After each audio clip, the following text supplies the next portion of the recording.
And we're back. There was a controversial moment recently at the Hockey Hall of Fame.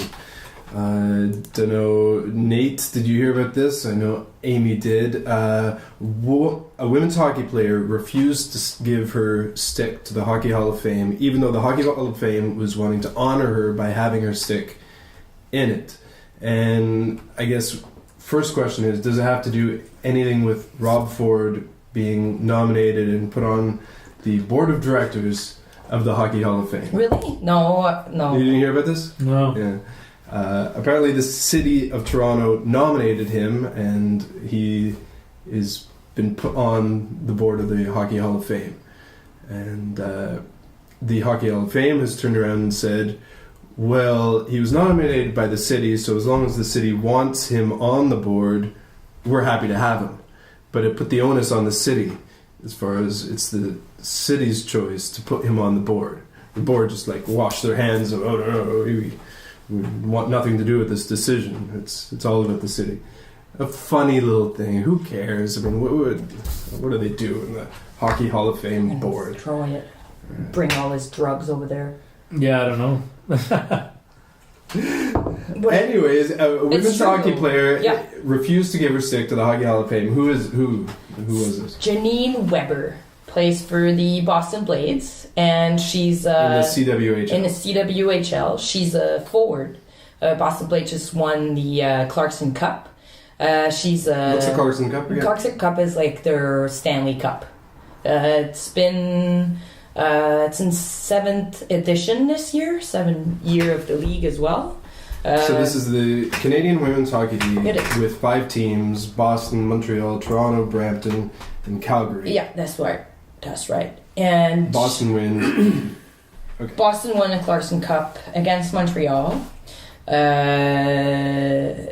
should I link that? So during this, after the win, a guy from the Hockey Hall of Fame asked her to if they could take her stick just to be able to honor, integrated in the collection, and she said no. She said no. She refused because she buys her own equipment, and they're probably something like $200-$300 sticks, and she says if I give you this one, I have to buy another one. Like, she needs one for backup for sure. So I guess it says that girls don't get sponsored for. There's not a lot of girls get sponsored for equipment. At least she didn't. Apparently, not long after that, there's a hockey stick company, I don't know which one, that came save the day, and they decided to give her a couple, sponsor her for her hockey sticks so she can give it out to the Hall of Fame, to the Hockey Hall of Fame. So, wow. What? Yeah, I knew women's hockey players weren't paid, but their travel's paid, and I thought their equipment would be paid. Yeah. But they're not even... No, their equipment is not, unless they're sponsored, like Caroline Ouellette, who I think most people who watch women hockey would know. Caroline Ouellette is sponsored. She gets all her equipment, but most of the women, they don't get it for free. They have to afford it. They have to pay for it. That's in the CWHL. Now there's a new league coming. Rumored, should I say, or maybe not, maybe it's more serious. It's called the NWHL, founded by 2 United States Olympians. One actually played in Montreal, I think she played in the former NWHL. What's that stand for? The NWHL is National Women Hockey League, and I think there's a lot of women's hockey league who are trying to build up a little something for the sports. So I think this name was used before, maybe in Canada, for another organization. It's now become the Canadian Women's Hockey League, the CWHL. This one has been existing for the past 7 years, and they have, like I said, their Clarkson Cup. The NWHL is brand new. I think they're still trying to trademark the name, and they claim to be able to pay their players. A thing that right now isn't isn't possible in the CWHL. So is this going to be a competing league with the CWHL? Or is it going to take on the teams that are in the CHL? In certain markets, like Boston, for example, there's a team in both leagues in Boston. There's only 4 teams in the NWHL, and they're all in the U.S. All U.S. teams? And only 4 teams. Only so four Boston's teams. going to move over. Like Buffalo, Connecticut, Boston, and there's another one. Buffalo, Boston, New York, Connecticut, probably. Yes, the Riveters, the New York Riveters, and the Connecticut Whales. Yeah. That's a funny name. Anyway, Well, so the Hartford Whalers. So Yeah. they're gonna play off that. yeah, but anyway, a Whalers and a whale are 2 different things. No. Yeah. Whaler Anyway. actually, I guess, would be the catches whales. Anyway, but the progress so far about this league, they had ice time donated in 4 arenas in each cities, 1 arena in each city, of course. They've got a partnership for transportation. They got a partnership with the U.S. Coachways bus line. All 4 teams now have a GM. No coaches yet. This is April. And apparently there's been some sponsors that have been signed for multiple years. So they're getting somewhere. When you say they're going to be paid, what do you mean? Like paid like junior hockey players? $15,000, I believe. Less than that, yeah. The salary cap is $270,000 for each. 270. Wow. For each team, yeah. So they say it's about $15,000. Less than some NHL players make per game. Yeah. Oh yeah. Yeah. It's negotiable. That $15,000 is negotiable with your GM. So I guess if you have a more important role, or if you're whatever the top scorer, there will be there's room for negotiations, but it's only $15,000. So at least if you're not sponsored by Nike or Bauer or whatever, if you stick helmet and all your equipment, you can afford it. Yeah, it's just $15,000 is a semi-pro salary, if you ask me. I mean, who can live off that? Nobody. Nobody. No, I agree with that. Semi, yeah. So but anyways, they got to start somewhere. Look, there's a lot of good women's hockey players, and for a league to grow, I think the brand is really important here. Like, I can see the NWHL being a more marketable brand in North America rather than the CWHL, just for obvious reasons there, But it has a less general name for they're probably gonna at some point they're gonna come together. But I like that to compete against each other. I'd love that. I'd love to have like the Wales Conference rivalries. and the Campbell Conference. Something like that. I'd love to have rivalries. I'd love to have. I don't think I would mind having 2 separate leagues. Yeah. One league who can focus American on League, its own. National League, baseball, Kind of, yeah. Baseball. And also, one of the big differences between the NWHL and CWHL is that the NWHL will allow European players to come and play here. Thing right now that I think is not taken care of in the CWHL because they have Because they can't afford the lawyers to do immigration. Exactly. So the NWHL says that they want to do that. Now, it's not that I don't believe in it. I just think we haven't heard much of it, and it's April.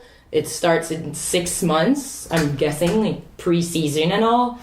There's Caroline Ouellet who said it's not the first time that she's heard rumors about new leagues. And they mean well, and probably, like to hear more about it. But I think it sounds like she's a little bit pessimist about that. Yeah. There was the Women's World Championship of Hockey last week, and the commissioner from the NWHL said that emails were sent to both Canadian, I think to all Group A, like mostly Canadian and U.S. state team, and they mentioned that there was a new league going around. To that, goalie Jessie Vetter said it sounded interesting, but kind of need to do a bit more research into that about the new league. She's kind of waiting for more details. So on both sides, well, with these two girls, they seem to be like, okay, our ears are open, but we've heard these rumors before about other things, and I don't know how much importance they're taking. Well, let's hope it works out. Let's hope it works out for them. So, my crush in the women's hockey league is she performed really well just in the past week for Canada at the CWHL Women's World Championships. Natalie Spooner, ever heard of her?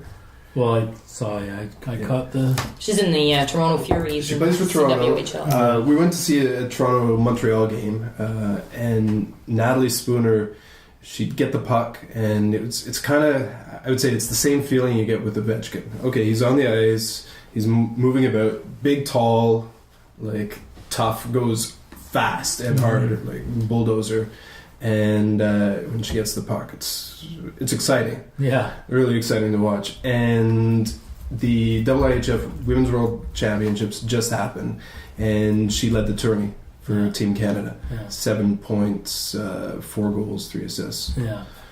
So that was pretty fun. Caroline Ouellette from Montreal, she had 4 points. It was her last. It was her last international tournament too. She would have liked to leave with a gold medal.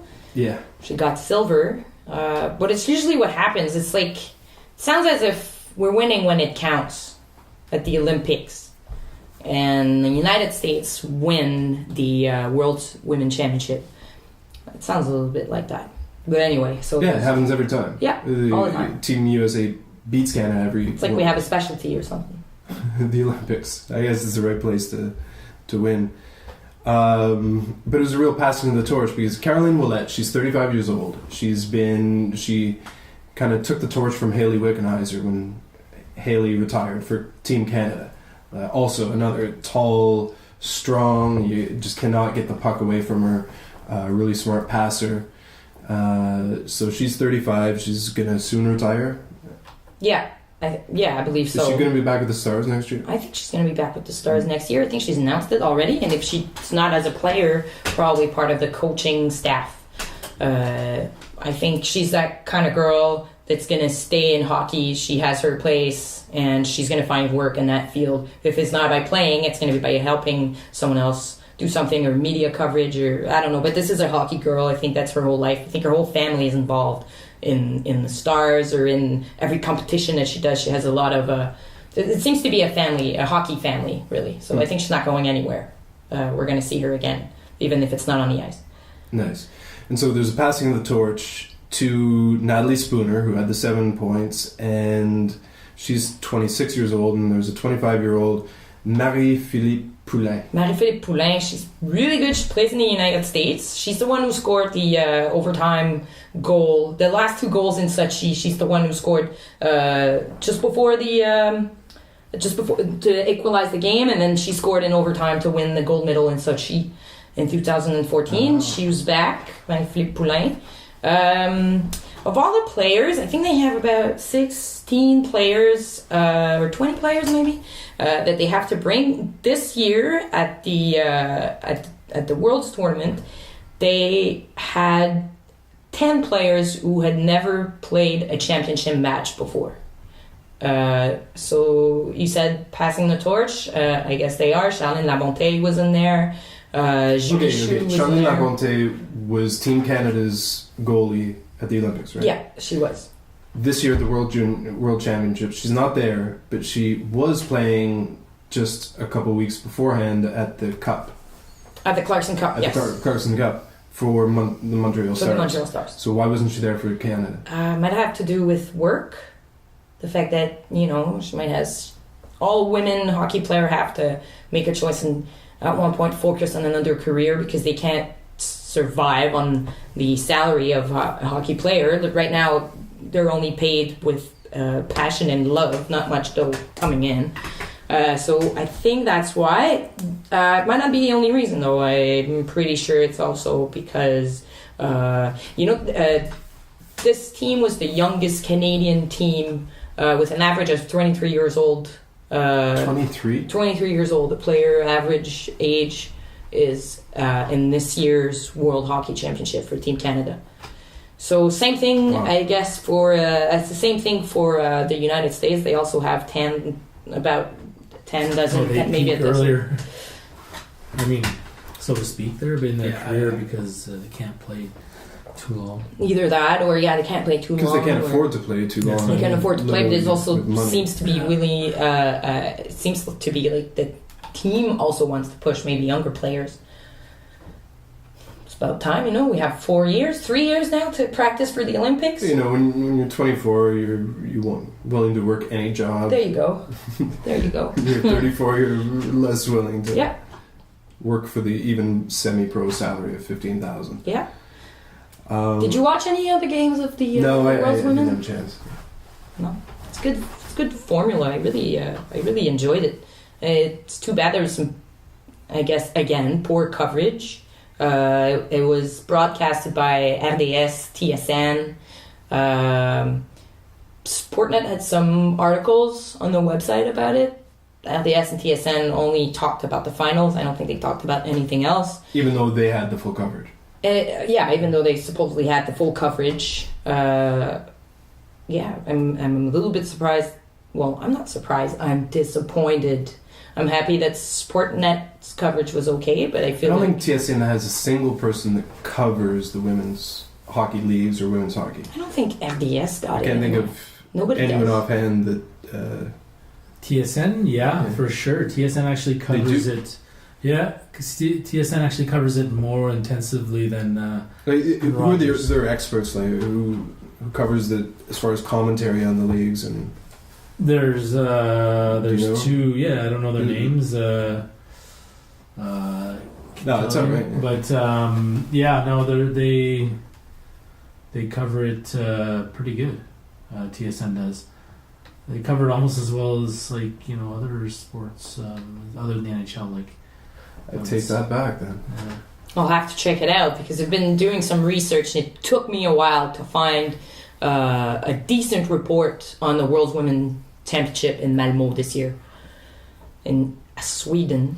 So they were playing Sweden, and Sweden usually is like right after Canada and USA for women's hockey. Finland is Finland, often the bronze medalist in these championships. Sweden sometimes. But this year in the quarterfinals, Russia beat out Sweden. Yeah. 2-1. I think, something like that. It was a short- In the it wasn't a big quarterfinal. goal Yeah, something difference, like that. but- All right. So how was the attendance at the World Championships? It's busy, but Malmö. in They had Malmö. the juniors a few years ago, didn't they? Yeah. Sounds like a hockey city. When it was the home team playing, Sweden was playing. It was about 2,500 people average. I think they had 4 games total. This is always a lot of people. It's not a lot of people. Well, European centers, a lot of people. It's still a lot of people. I mean, we went to see Malmö's this. like 45 minutes from Copenhagen. I guess So there's not across- that many Danish either that are going to go out. But there's quite a population there, 2,500 for Okay, local so games. it's not a lot. pretty Well, it's small. even less for the finals.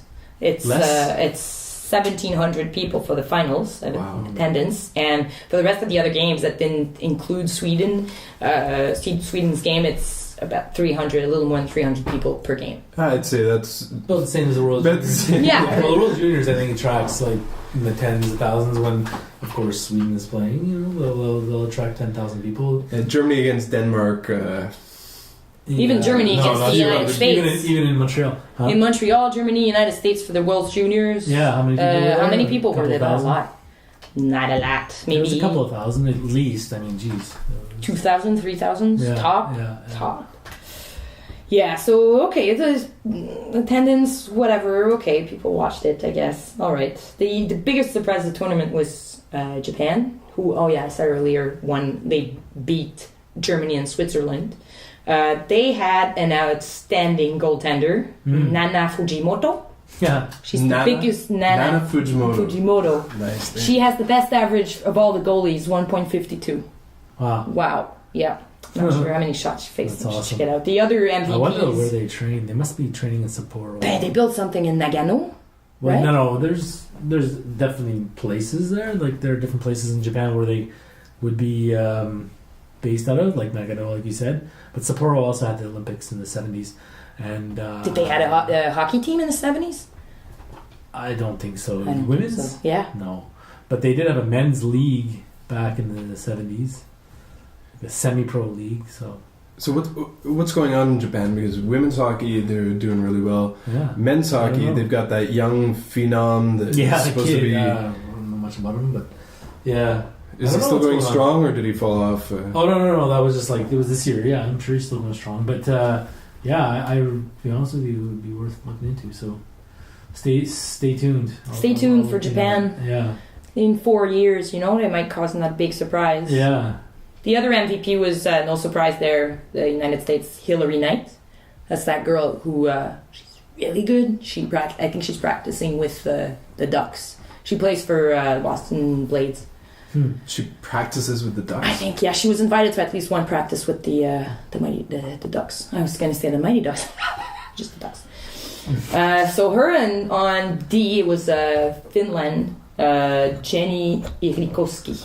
I'm not sure I'm pronouncing it right. I'll learn that next time. Yeah, she was the best defense of the tournament. I haven't seen much of it because I mostly watched Canada, to be honest, this year. So gold to US, silver to Canada, bronze to Finland, and fourth place is Russia. All the other teams, they still played just for the rankings. Is that how you say it? Yeah. It was divided in two groups. 8 teams total. Group A was Canada, Russia, United States, and Finland, and Group B was Switzerland, Germany, Japan, and Sweden. They always have one Asian qualifier. They have US. It always includes the US, Canada, one Asian qualifier, and the top 5 European teams that are probably determined with the championship. Yeah, so that was it for the world's women. All right, well let's take another break and come back and talk a little men's IHF. Is that how we say it? WIHF? There's World Federation. Let's There's practice. way too many International acronyms. Ice Yeah. Hockey Federation. Okay.